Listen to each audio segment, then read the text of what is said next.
안녕하세요. 달빛 아래 도담도담 속삭여주는 도담이입니다. 우리의 옛 이야기 시작하겠습니다. 강원도 화천고을 어느 산촌에서 태어난 이학수는 늙으신 홀어머니가 돌아가시고 3년상을 치른 후 한양으로 올라와 때늦게 과거 준비를 시작했다. 무더운 여름날 저녁, 그날 공부를 마치고 이학수는 남산기슭의 작은 초가집으로 지친 몸을 이끌고 돌아왔다. 어서 오셔요, 서방님. 많이 피곤해 보이시는데 얼른 저녁진지 드시고 쉬시도록 상을 내겠나이다. 젊은 아내가 반가운 기색으로 맞아주니 이학수는 하루의 피로가 풀리고 기운이 났다. 먹을 것이 궁해 하루하루 끼니를 걱정해야 하는 형편임에도 남편의 공부 뒷바라지에 모자람이 없도록 하기 위해 싫은 소리 한마디 없이 삭바느질도 마다 않고 최선을 다하는 아내였다. 집에 올 때까지만 해도 몹시 피곤하였는데 당신을 보니 어느새 괜찮아지는구려. 서로 아끼며 위하는 부부였다. 이학수가 방에서 기다리는 사이 갑자기 부엌에서 아내의 비명이 들렸다. 아! 왜 그러시오, 부인? 아무것도 아닙니다. 아무것도 아닌데 이리 놀라다니 어서 말해 보시오. 실은 당신이 없을 때 자꾸 헛것이 보입니다. 귀신인지 도깨비인지 나타나 깜짝깜짝 놀라긴 하였는데 오늘은 당신이 있어도 나타났습니다. 제가 경솔하게 공부에만 몰두해야 할 당신까지 걱정을 끼치게 되었네요. 걱정이라니, 그동안 당신 혼자 얼마나 고생이 많았겠소. 진작에 나한테 얘기하지 그랬소. 괜찮대도요. 저녁상 드릴 테니 들어가 계셔요. 그깟 저녁 안 먹어도 괜찮소. 나는 당신이 걱정되어 밥도 들어가지 않을 것 같소. 당신 먹는 것이 부실해서 헛것이 보이는 거 아니오? 내가 팔자 좋게 공부만 할 것이 아니라 돈을 벌러 나가야 당신도 좀 쉴 것인데. 당신이 이리 걱정하실까 그동안 말하지 못한 것입니다. 제가 감당할 테니 너무 심려치 마세요. 아니대요. 방도를 세워야지. 이대로 계속 살 수는 없지 않소. 왠지 이 집이 싸다 했더니 더 이상은 안 되겠소. 우리 이 집을 팔고 당장 다른 데로 이사 갑시다. 네, 그럼 이사는 가는 게 좋겠습니다. 그러나 이 집을 다른 사람에게 파는 건 아니됩니다.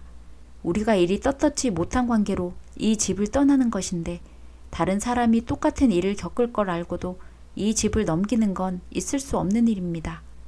그리하여 부부는 다음 날로 그 집을 폐가시키고 다른 집으로 새빵살이를 들게 되었다. 그나마 가진 거라곤 집 한 채뿐이었는데 그 집까지 버리고 나오니 부부의 살림은 더욱 보잘것없어 한 끼 한 끼를 걱정해야 할 판이었다.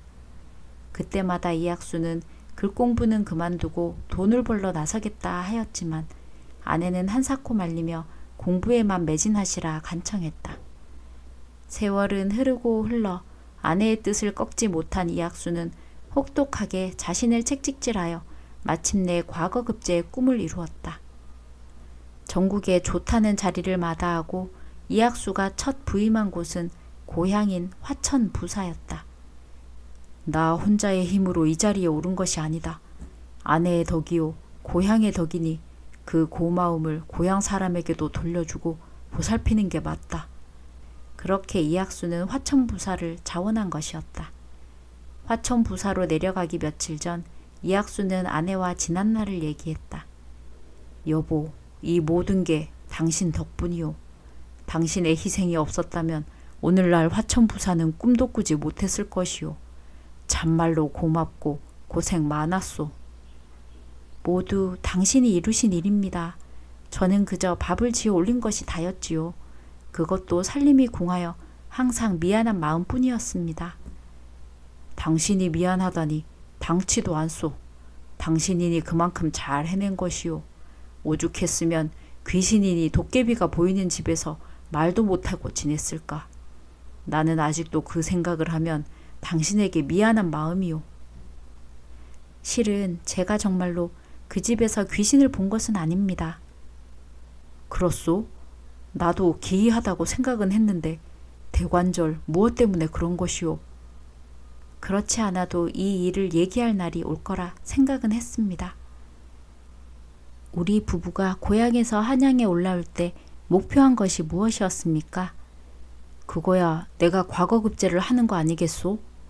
맞습니다. 저는 당신의 성공을 하늘에 맹세하고 한양에 올라가자고 졸랐습니다. 김씨 부인은 그때를 회상했다.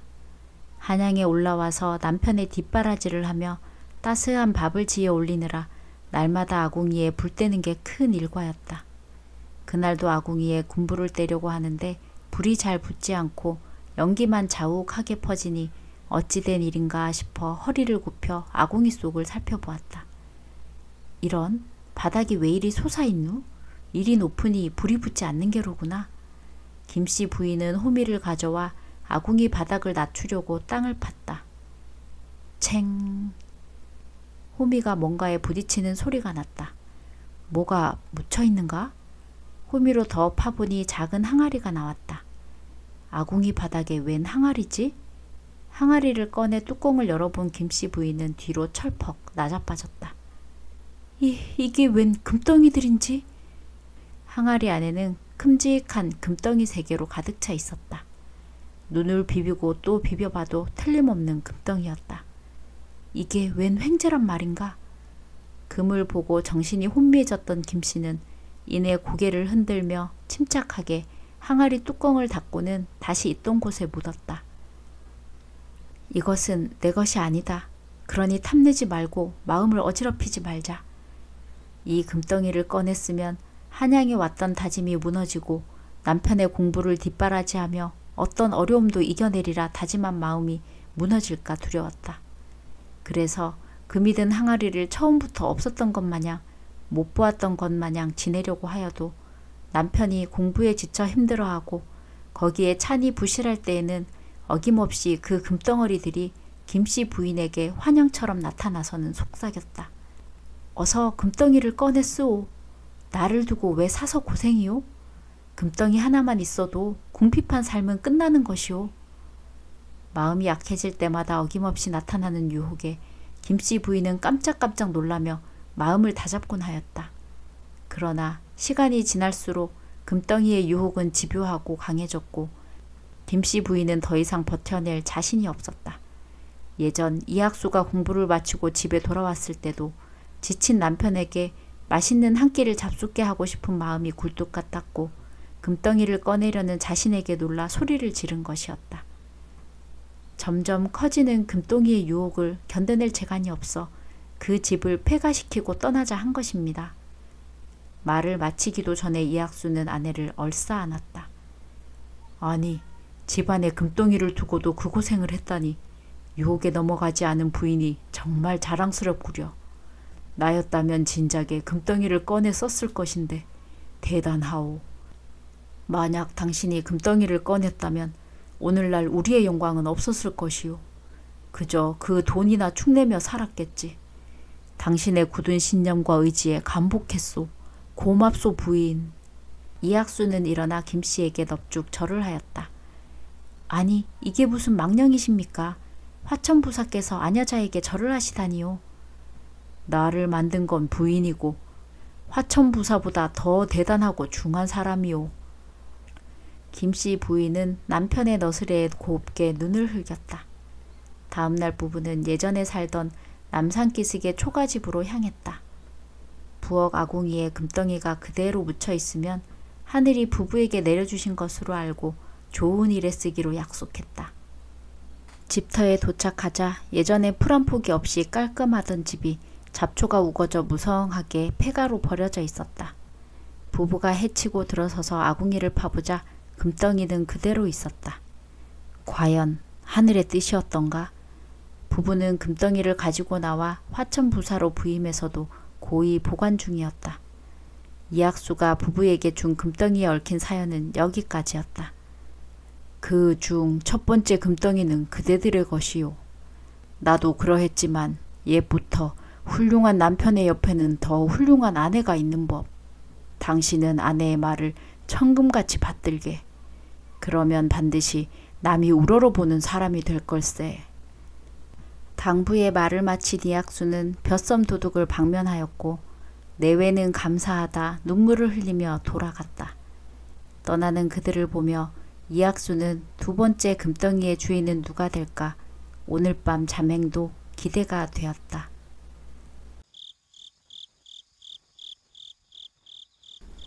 오늘의 이야기는 여기까지입니다. 재미있으셨다면 구독, 좋아요 부탁드립니다.